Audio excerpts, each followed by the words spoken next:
The Beginning After the End. Volume 11.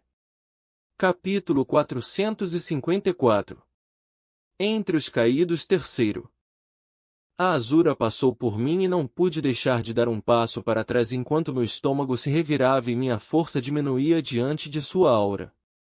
Apesar de meus melhores esforços, tentei evitar voltar meus pensamentos para examinar minhas muitas feridas, mas a força esmagadora da presença da Azura tornava minhas próprias dores inevitáveis. Cada centímetro do meu corpo estava machucado, meus ouvidos zumbiam e havia uma pulsação consistente e irritante vindo da parte de trás da minha cabeça. Não conseguia sequer olhar para minha mão, grande parte da pele havia se desprendido para revelar a carne descolorida por baixo. À minha frente, a dragão olhou para cima, mas seu olhar estava desviado da batalha paralisada acima da montanha. Ao sul, um pequeno aglomerado de formas escuras aproximava-se rapidamente dos picos das montanhas. Eles não estavam se preocupando em esconder suas assinaturas de mana e não havia como confundi-los com outra coisa senão o que eram. Cada nervo do meu corpo começou a se desfazer com a visão. Me senti verdadeiramente desesperada pela primeira vez desde que os dragões chegaram. Foi tudo realmente em vão? Perguntei, as palavras um sussurro em meus lábios. O peso da mana da dragão aumentou, o ar ficou denso, sua pressão palpável na minha pele. A dor me assolou quando caí de joelhos e olhei para a entidade não humana, certo de que sua mera presença me destruiria completamente. A Azura suspirou. Lágrimas escorreram dos meus olhos e involuntariamente me virei, incapaz de suportar a visão do poder bruto da Azura, apenas para ver um raio como uma estrela negra caindo sobre nós. Incapaz de emitir um grito de alarme, senti meu corpo ficar rígido, então a aura da dragão se manifestou como um escudo prateado, capturando-me dentro dele por conta da minha proximidade. Um pântano fervilhante de pontas de metal pretas se agitou ao nosso redor, mastigando a barreira como se 1000 dentes rangessem. Com um grunhido, a Azura empurrou seu escudo para fora. Feixes de luz prateada perfuraram o metal frio, e todos os espinhos explodiram ao mesmo tempo, a poeira resultante se espalhou pelo vale abaixo. Tive um segundo de puro terror ao ver o chão se abrir abaixo de mim antes de deslizar para trás, sendo engolida por uma enorme boca de terra.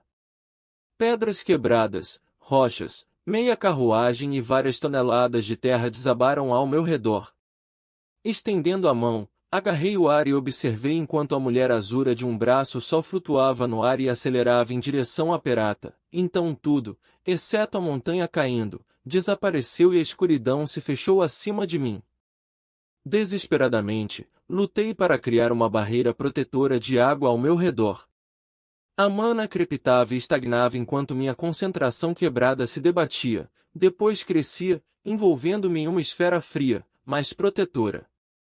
Saltei para longe, onde cascalho, pedra e terra batiam em mim de todas as direções, apenas flashes intermitentes de luz visíveis através dos escombros em cascata. Então, com uma rapidez que fez minha cabeça girar, parei bruscamente. O barulho do desabamento da montanha continuou em todos os lugares ao mesmo tempo, o estrondo dentro da minha cabeça, do meu peito, das minhas entranhas. Não conseguia ver, tampouco respirar. Minha barreira estava desmoronando, sendo esmagada em minha direção pelo peso da montanha. Estava presa pelo meu próprio feitiço, paralisada, minha concentração fraturada. O feitiço estourou. Passei os braços em volta da cabeça, então terra e pedras caíram em cima de mim. Algo pesado esmagou minha perna. Gritei, mas a terra engoliu o barulho. Meu coração batia rápido, tão rápido que parecia querer subir pela garganta. Era isso. Tudo o que eu fiz, aprender magia, me rebelar contra os alacrianos, sobreviver à guerra, me trouxe aqui, literalmente ao meu túmulo. Enterrada viva. Era melhor ter morrido ao lado de Jarrod, pensei amargamente. Pelo menos teria sido rápido. Então, porém, lembrei-me do homem descendo a montanha com a família. do casal com o bebê, do menino. Eles lutaram para sobreviver, não desistindo durante ou depois da guerra, até mesmo continuando a lutar por suas vidas enquanto as divindades faziam chover morte e destruição ao seu redor. Pessoas comuns, agricultores, pastores, artesãos, passaram por tudo isso e optaram por continuar tentando viver. Movi meus braços, tomando cuidado para proteger minha cabeça e abri um pouco de espaço. Depois, meus ombros e quadris, fiz só um pouquinho mais. O feitiço protetor impediu que o solo e as pequenas pedras se compactassem ao meu redor, mas, ao mesmo tempo, alguma coisa dura e pesada pressionava minha perna. Fechei os olhos, embora isso não fizesse diferença no que podia ver. Respirando fundo o ar rarefeito e bolorento, escutei e procurei com todos os sentidos disponíveis. Minha respiração ficou presa. Abaixo, não muito longe, conseguia sentir mana, uma grande quantidade de mana atmosférica do atributo água. Tremendo de nervosismo, cuidadosamente comecei a usar o pouco de mana que ainda tinha para borrifar jatos de água de alta pressão no chão, abrindo um pouco de espaço. O chão que pressionava ao meu redor cedeu pouco a pouco. Com medo de ser descuidada e ainda assim sabendo que não havia tempo para me recompor, usei pequenos jatos de água para descer em direção à mana atmosférica que pude sentir, tentando abrir espaço suficiente para rastejar para frente em minha pequena caverna. Mas a pedra na minha perna me imobilizou firmemente, não conseguia me mover 1 centímetro. Fechando os olhos, parei de me mover e lançar feitiços por um momento, concentrando-me na respiração. Minha cabeça estava nebulosa, meu corpo havia se entregado à agonia e meu núcleo estava quase vazio. Apoiando-me nos cotovelos, reuni forças e lancei um jato de água na pedra, tentando movê-la. Alguns pedaços de rocha se desprenderam, mas a pedra não se moveu. Reuni minhas forças e golpeei-a repetidas vezes, cada jato no mesmo lugar, até que, com um estalo abafado, a pedra se partiu. As metades deslizaram só um pouco e, suprimindo um grito de pura agonia, me libertei. Choveu terra sobre mim, depois pedrinhas, enquanto o chão ao meu redor também se movia. Reunindo o que parecia ser o que restava das minhas forças, lancei um jato poderoso para baixo e o chão do meu pequeno buraco cedeu. Mergulhei no ar livre, tive uma breve sensação de luz contra meus olhos, então bati na rocha sólida com um impacto estridente que tirou o fôlego dos meus pulmões e todos os sentidos do meu crânio. Meus sentidos iam e vinham enquanto eu lutava contra o impulso de desmaiar, então algo me trouxe de volta à consciência. Olhei para o teto, que havia desmoronado parcialmente onde eu havia atravessado. O que era isso? Algo experimentado nas bordas dos meus sentidos defeituosos. Virar o pescoço foi pura tortura, mas tinha que encontrar o que quer que tivesse trazido meus sentidos de volta à vida. Ao meu lado, a apenas alguns metros de distância, uma ponta de metal preto se projetava do chão e subia até o teto, com uma rede de filamentos estendendo-se dela para manter o teto no lugar. Ao olhar mais longe, vi outro e depois um terceiro espigão preto. Então aconteceu de novo e percebi o que era, uma voz. Apesar da dor profunda, virei na outra direção, rolando para o lado e me apoiando em um cotovelo. Sob uma luz fraca e sem fonte, pude distinguir a forma de um homem enrolado em posição fetal próximo ao preto vítreo de um corpo de água subterrâneo. Olhos vermelhos olharam para mim, brilhando na escuridão. Respirei fundo e minhas costelas doeram. Apertando os olhos, percebi que ele tinha longos chifres em forma de saca-rolhas se projetando de sua cabeça, e havia uma nitidez e definição em suas feições que o faziam parecer não humano. O soberano, murmurei fracamente. Ah, você me conhece. Bom, isso é bom. Ele tentou me dar o que deve ter pensado ser um sorriso desarmante, mas isso só o fez parecer ainda mais predatório. Exceto que, algo estava errado. Ele não tinha assinatura de mana. Olhando mais de perto, Percebi que ele estava firmemente amarrado com pesadas correntes e algemas. Você é uma menor de Catiana, certo? Um maga, pelo menos. Uma língua escura passou por seus lábios pálidos. Preciso da sua ajuda imediatamente, como pode ver. Solte-me agora e eu. O quê? Gritei, incapaz de me conter. A irritação passou pelo rosto do homem. Não seja estúpida. Não sou mais um inimigo de sua nação. Se o barulho lá fora for alguma indicação, seus aliados dragões estão atualmente lutando contra os soldados que me sequestraram. Liberte-me e me entregarei a qualquer lagarto que estiver no comando, você será uma heroína. Pisquei, incapaz de processar o que estava acontecendo devido à dor e exaustão que me pressionavam como uma montanha caída acima. Excelente, ele bufou. Depois de tudo isso, uma maga ainda respirando cai no meu colo, por assim dizer, e ela é uma imbecil. Ou está em choque. Ele estreitou os olhos para mim. Menor. Você fala essa língua, certo? Engoli em seco e me sentei. Minha mão ferida saltou para as costelas, que pensei que deviam estar quebradas. Sim, claro, respondi com os dentes cerrados. Mas não acho que possa ajudá-lo. Você é um covarde, disse uma nova voz, uma voz que soou pela encosta da montanha durante toda a batalha. Congelei, incapaz de me virar, mas, então, não precisei. Soberano Ludari Vritra do domínio de Troacia. Os pés de Perata esmagaram o sedimento que cobria a pedra nua do chão. Jurado em serviço ao alto soberano, Agrona Vritra, pai de nossa nação e de nosso povo. Traidor, desleal, um fracasso. Perata se materializou na escuridão. Perdi algum dos seus títulos, soberano? Ele pareceu desinflar quando soltou um suspiro profundo. Perata se ajoelhou ao meu lado, segurou meu queixo e me puxou para encará-la, examinando-me de perto. Se não é a garota que prometi deixar viva. Você tem sido uma boa garotinha?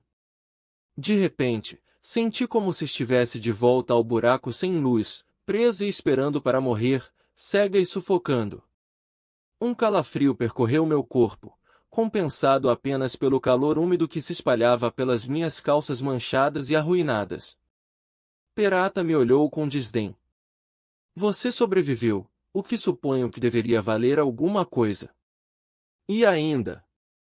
Suas sobrancelhas franziram e ela franziu os lábios pensativamente, depois se levantou e foi até o Ludari. Houve uma faísca de mana e ela colocou um dispositivo no chão ao lado dele. Desculpe pela demora, soberano. Estávamos esperando por isso, que o grupo de batalha de Kalain teve a gentileza de trazer para nós. Com mais 5 assombrações do nosso lado, a batalha acima deve estar quase acabada, você não acha? Ela respirou fundo e soltou o ar com uma energia quase vertiginosa. Se houve uma coisa boa em sua tentativa infrutífera de desertar, foi que meu propósito foi cumprido neste dia. Sangue de dragão derramado, um canino alongado mordeu seu lábio inferior quando ela de repente fechou os olhos e virou o rosto para o teto, visivelmente tensa. Depois o seu sorriso desapareceu, os seus olhos abriram e Perata se virou, olhando para cima através da montanha como se pudesse ver o céu mais além. Mesmo sob a luz incolor, pude ver seu rosto ficando pálido. Demorou mais um pouco antes de sentir a intenção que se aproximava. Uma raiva fervilhante e furiosa parecia endurecer o ar. Mais 3 assinaturas de mana, ainda mais poderosas do que os dragões que já estavam lá, e entre elas, algo mais. Algo frio, furioso e perigoso. Perata girou, mergulhando em busca do dispositivo. O Ludari se contorceu nas correntes, atacando com o joelho e derrubando o artefato em forma de bigorna para o lado. Ele deslizou na terra, balançando em direção à água e Perata lutou para pegá-lo, com mana aumentando enquanto tentava ativá-lo. Menor, o Tempus Varp. O Ludari insistiu, Desative. Perata, que por um momento pareceu esquecer minha existência, estendeu a mão, irritada. Um raio escuro correu em minha direção, tão rápido que nem tive tempo de fechar os olhos. Houve um clarão roxo brilhante na minha frente, e então alguém estava entre nós, uma figura envolta em arcos violetas de relâmpagos. Na mão da figura, pequenas faíscas roxas saltando ao redor dela, estava o espinho que estava apontado para minha garganta. Chamas violetas lamberam seus dedos e a ponta preta queimou até desaparecer. A silhueta ardente de um lobo irrompeu dele, lançando-se sobre Perata, enquanto sua cabeça girava ligeiramente, o cabelo loiro de comprimento médio balançando como uma cortina e um único olho dourado encontrando o meu quando seu perfil foi revelado.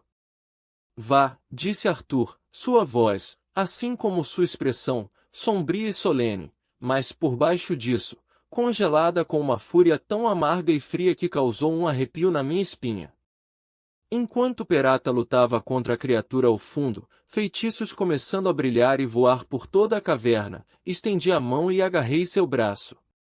Os dragões, eles, não se importaram, eles nos deixaram. Aquela intenção fervilhante de cólera que senti explodiu e os olhos de Arthur brilharam. Eu sei. Antes que pudesse dizer ou fazer qualquer outra coisa, Arthur piscou e seu braço se desfez do meu alcance quando ele reapareceu do outro lado de Perata, tirando-a de perto do soberano e do artefato. Um feixe brilhante de luz ametista varreu a caverna escura, e a assombração se jogou para trás, arrastando a besta de mana lupina com ela. Uma rajada de pontas de metal preto encheu a caverna, lançando-se para fora da assombração. Meus sentidos não foram rápidos o suficiente para acompanhar todos, mas ao mesmo tempo, diversas espadas moldadas a partir de energia violeta apareceram no ar, cortando em diversas direções ao mesmo tempo, cada uma desviando ou destruindo um espinho. Um deles atingiu o chão ao meu lado, errando por pouco minha perna depois de ter sua trajetória desviada por uma das espadas. Livrando-me da paralisia, tentei ficar de pé apenas para perceber que minha perna esmagada não aguentaria meu peso. A dor foi um eco distante que só se manifestou quando comecei a me mover, mas não tinha forças. Então rolei e rastejei desesperadamente em direção ao córrego subterrâneo. Mais projéteis quebraram a pedra ao meu redor e, com cada empurrão agonizante para frente, esperava que algum perfurasse minha carne e me prendesse no chão. Foi quase uma surpresa quando meu corpo escorregou pela encosta molhada e entrou na água fria com um pequeno respingo. Empurrando com mana, me projetei ao longo do rio estreito, empurrando a corrente para me levar ainda mais rápido. Um segundo depois, escorreguei em uma fenda por onde a água escoava e fui rapidamente afastada da batalha. O leito subterrâneo não era grande e tive que navegar inteiramente pelos meus sentidos, auxiliada pela mana e a corrente. Não havia como saber se encontraria uma saída à frente ou se ficaria presa em uma abertura cada vez mais estreita, mas sabia que não podia ficar na caverna. Quando o riacho ficou muito estreito, empurrei para fora com o máximo de mana do atributo água que consegui, quebrando afloramentos de pedra que criavam pontos de aperto intransponíveis. Nadei por 1 minuto ou mais, até minha cabeça começar a ficar leve e meus pulmões gritarem por ar, antes de chegar ao fim da fenda. Terra e pedras bloqueavam o caminho a seguir. Num pânico repentino, agarrei a terra com a mão boa, mas não adiantou. Cavar poderia levar horas, mas eu tinha apenas alguns segundos. Conjurando balas e feixes de água, ataquei a obstrução. Cada feitiço foi mais fraco que o anterior. Repetidamente bati, até que a água se transformou em lama e meu núcleo gritasse a cada feitiço. Percebendo que não conseguiria, tentei virar e nadar rio acima, mas a fenda era muito estreita. Não consegui reverter a direção e não tive forças para enviar tanta água contra a gravidade para me puxar para trás. Minha necessidade de respirar estava superando minha capacidade de prender a respiração. Quando isso acontecesse, engoliria a água lamacenta e me afogaria. Senti minha mente deslizar para a inconsciência e fiquei grata. Pelo menos não estaria acordada para isso. Mesmo quando aceitei meu destino, uma força aguda puxou meu corpo e bati contra a parede de pedra. Eu estava me movendo. A fenda era tão apertada que eu raspava constantemente nas paredes, mas a corrente estava fluindo novamente, puxando-me para frente em velocidade cada vez maior. Alguns segundos desesperadores se passaram, então as paredes se alargaram antes de desaparecer. Abri meus olhos. Água turva me cercava, mas podia ver a luz, então, nadei em sua direção, meus movimentos selvagens, sem recursos para lançar um feitiço para acelerar minha ascensão. Parecia tão longe, tinha certeza de que ainda iria me afogar, de que não conseguiria percorrer aquela distância. Minha cabeça saiu da água para o ar livre, foi a respiração mais dolorosa de toda a minha vida. Em algum lugar muito próximo, uma criança gritou. Tossindo descontroladamente, me esforcei para manter a cabeça acima da água. Na costa, várias figuras corriam em movimentos apressados. Após um splash, mãos fortes me seguraram, puxando-me para a terra firme. Caí no solo macio, sem me importar com a lama que se formava em volta do meu rosto. Tudo o que pude fazer foi puxar ar para respirar. Haviam vozes, várias delas, ao meu redor, mas não consegui processar suas palavras. Uma sombra passou sobre mim e instintivamente me concentrei em sua origem. Tudo estava embaçado e barulhento. Tão alto. A montanha, o soberano. Arthur. Sentei-me ereta, examinando os arredores. Eu estava à beira de um rio escuro e lento. Toneladas de pedra e terra caíram da montanha acima, quase interrompendo o fluxo. Estava no vale na base da montanha. Acima, ela ainda estava desabando, o barulho cacofônico de pedra contra pedra era alto o suficiente para me deixar zonza. No entanto, foi para cima disso, muito acima, que meu olhar foi atraído. Um dragão verdadeiramente enorme dominava o céu. A monstruosidade marcada pela batalha tinha escamas brancas e olhos roxos vibrantes que podia ver até mesmo do chão. Suas asas, embora esfarrapadas e desgastadas, se esticavam tanto que seu bater limpava a poeira do céu. Um dragão menor, negro como a noite quase esguio em comparação ao grande dragão branco, voava ao seu lado, permanecendo em formação. Logo atrás dela estava um homem, não, um Azura, pensei, acompanhando o ritmo no ar, voando como se tivesse asas. Os três estavam causando estragos entre as assombrações enquanto defendiam dois dos três dragões originais que chegaram em busca do soberano. Contei rapidamente 7 assombrações, embora fosse difícil acompanhá-las, pois voavam mais rápido do que meus olhos podiam acompanhar. Apesar de seu tamanho, o dragão branco com cicatrizes movia-se com incrível velocidade e precisão, esquivando-se dos feitiços das assombrações ou afastando-as com suas asas enquanto disparava densos raios prateados de energia de sua boca. O Azura humanoide não atacou, mas parecia totalmente focado em proteger o dragão negro, contra-atacando qualquer feitiço que chegasse perto. Não tinha certeza do que o dragão negro estava fazendo, apenas que sua assinatura de mana parecia flutuar estranhamente. Tive apenas alguns segundos para absorver tudo antes que a figura agachada ao meu lado chamasse minha atenção de volta para o chão. Um suspiro doloroso explodiu de mim. Taner! Mas o que? O cavaleiro do Asas de Lâmina, que trabalhava para Vanessa Glory durante a guerra, estava inchado e descolorido em todo o lado esquerdo. Sua pele estava manchada de cinza e verde esfumaçado, suas feridas abertas escorriam um fluido amarelo espesso. Antes das assombrações chegarem, Taner e seu asa de lâmina foram atingidos por um feitiço e derrubados do céu, então presumi que estava morto. Olhando para ele agora, fiquei ainda mais surpresa ao encontrá-lo vivo. Prazer em ver você também, Lady Ostia, ele disse com um sorriso sombrio, envolto simultaneamente em tristeza e alívio. Como você conseguiu? Você sabe, deixa para lá. Nós precisamos sair daqui.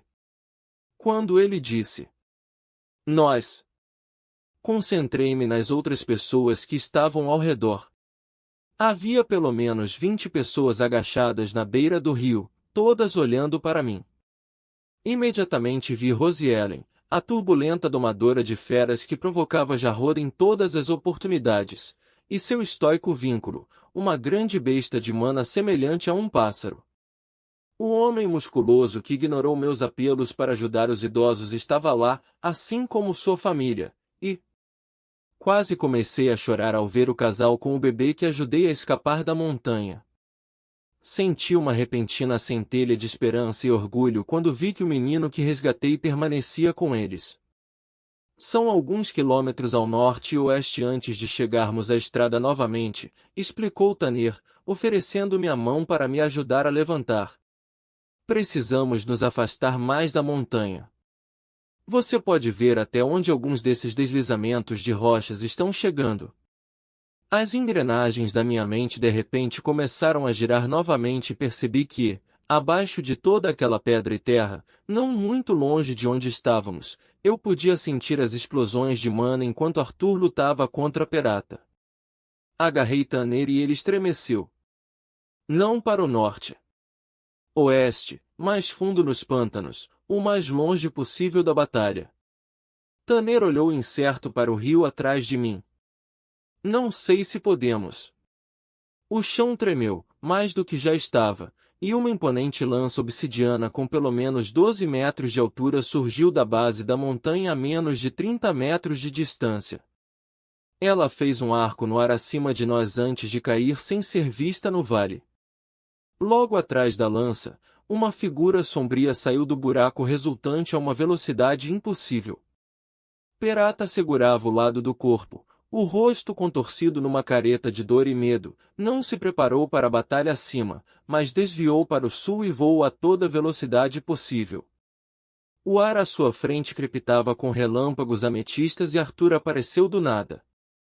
Um cone de energia rugiu de sua mão, e a assombração mergulhou sob ele, liberando uma saraivada de espinhos mortais de volta enquanto passava voando, mas Arthur desapareceu, aparecendo mais uma vez na frente dela, desta vez conjurando e cortando com uma lâmina de pura energia. Gritando de frustração e raiva quando uma armadura de centenas de pequenos espinhos pretos apareceu ao seu redor, Perata pegou o pulso de Arthur enquanto bloqueava sua lâmina com o braço. Os dois permaneceram suspensos por um instante antes da lâmina de Arthur inverter, a ponta da espada encolhendo quando uma lâmina cresceu da outra extremidade do cabo e atingiu o externo de Perata, faíscas voando onde a energia violeta atingiu o metal preto. Chamas negras irromperam ao seu redor, jogando Arthur para trás e fazendo chover pontas de metal em todas as direções. Mesmo enquanto caíam, estavam aglomerando-se, combinando-se e construindo uns sobre os outros para formar algo. Arthur desapareceu novamente, reaparecendo no ar onde Perata estivera, mas a assombração não estava mais lá. Em vez disso, Arthur estava cercado por várias dezenas de formas blindadas, cada uma moldada de forma idêntica a partir de centenas de minúsculos espinhos pretos. Mesmo quando o olhar de Arthur passou por elas, cada figura disparou para longe, voando em uma direção diferente. Arthur olhou para uma figura em retirada, conjurou uma lâmina e cortou-a ao meio. Os espinhos se espalharam, caindo no chão como granizo mortal. Não havia carne por baixo deles. Enquanto o resto das figuras armaduradas se espalhavam pelo céu, duas mergulhavam mais baixo, voando diretamente em direção ao nosso grupo cansado. Ao meu lado, Tanner gritou. Alguém gritou e todos começaram a correr, mergulhando na água ou correndo ao longo da margem. Só pude assistir até que o braço de Tanner envolveu meus ombros e me colocou de pé, me apoiando, mas já era tarde demais. Tanner me girou para longe da amálgama de pontas pretas que parecia saído de um pesadelo, colocando-se entre mim e eles. O tempo parecia desacelerar. Senti o tremor de seu corpo tenso, vi como os espinhos pareciam fluir uns sobre os outros como um líquido, pulsando com uma mana monstruosa. Contudo, meus olhos foram atraídos para Arthur à distância. Ele caiu no ar como se estivesse afundando na água, os olhos fechados, a expressão focada, pensativa, quase pacífica. Seus olhos se abriram com um brilho dourado e sua lâmina se borrou em um corte amplo. Um feixe brilhante de energia violeta surgiu do ar, cortando lateralmente e dividindo as figuras blindadas. Espinhos pretos explodiram, espalhando-se pelo chão à nossa frente, transformando o solo macio em terra morta. Clarões violetas semelhantes apareceram por todo o campo de batalha e uma dúzia de outras formas em retirada se desfizeram. A lâmina inverteu a direção, cortando o ar na frente de Arthur. Desta vez, via a própria lâmina desaparecer, e mais algumas armaduras conjuradas desabaram ao serem atingidas simultaneamente por todo o céu. Algumas, porém, muitas, na verdade, ainda estavam fugindo, voando sobre as montanhas e através dos pântanos baixos. E nenhuma das formas que Arthur abatera continha o corpo vivo e respirante de Perata.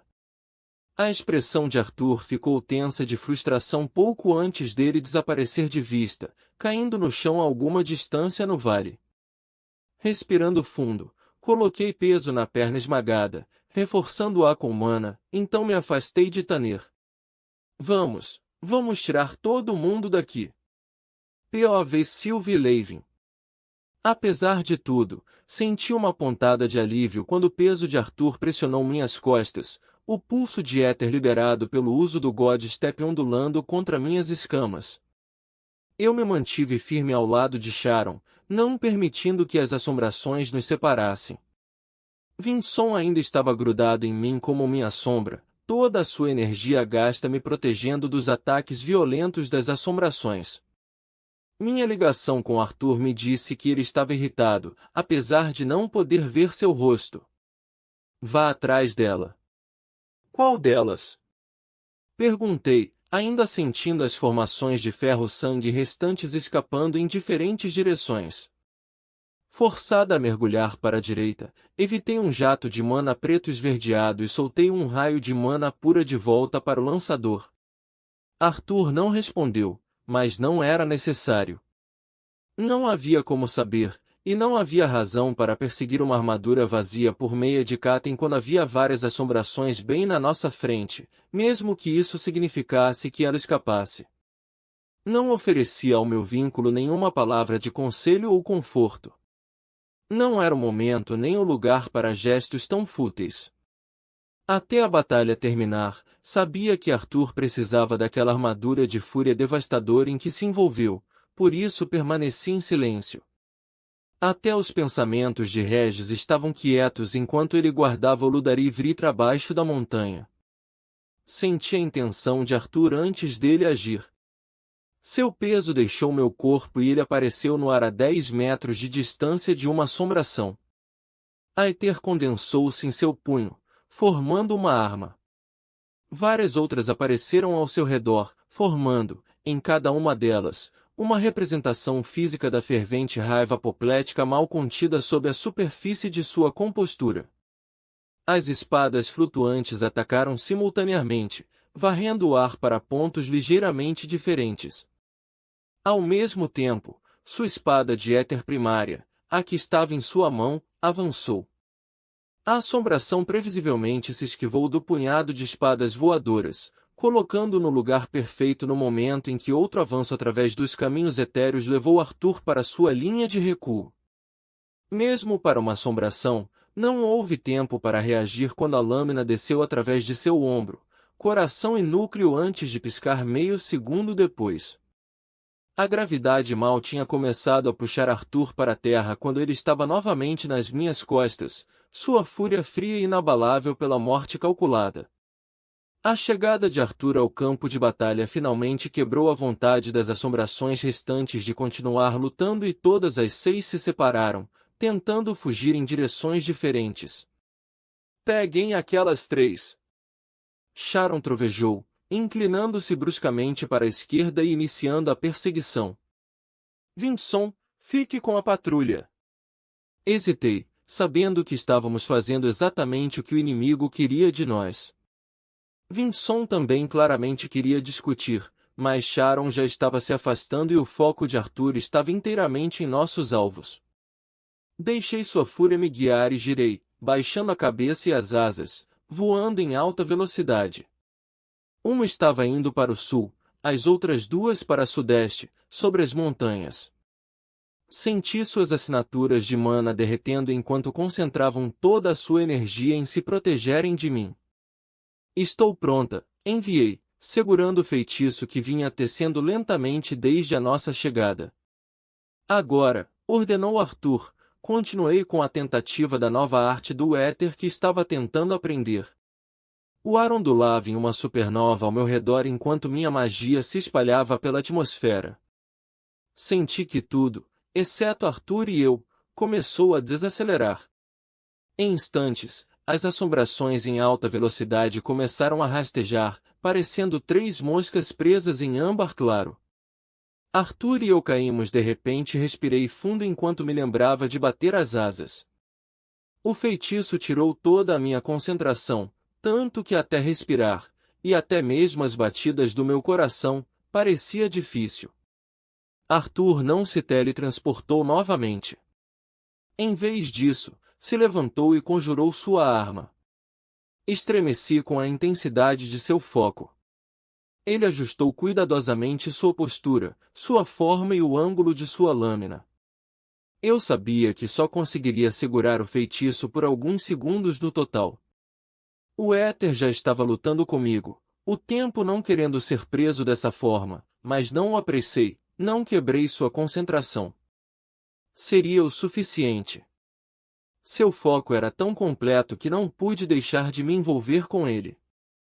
Éter canalizado para a runa divina Godstep queimando em suas costas, os caminhos etéreos se iluminaram em nossa visão, pintando o céu com raios irregulares de ametista.